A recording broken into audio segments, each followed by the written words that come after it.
தமிழ்நாடு அரசியலில் ஒரு வித்தியாசமான குரல். அது சீமான்.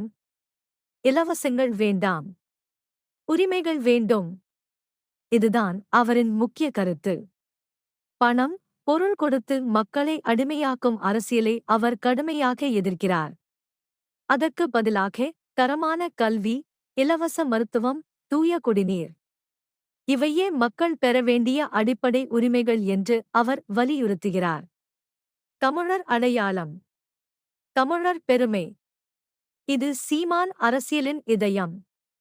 தமிழ்நாடு தமிழர்களால் ஆளப்பட வேண்டும் என்ற தீவிரமான சிந்தனையை அவர் முன்வைக்கிறார். அவரின் தேர்தல் அறிக்கையில் மிக பெரிய யோசனை. 5 தலைநகரங்கள்: சென்னை, கோயம்புத்தூர், மதுரை, திருச்சி, கன்னியாகுமரி.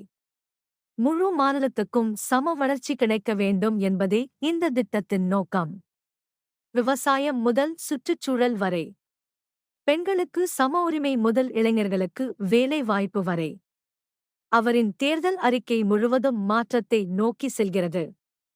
இது வெறும் அரசியல் அல்ல, இது ஒரு புதிய பாதை.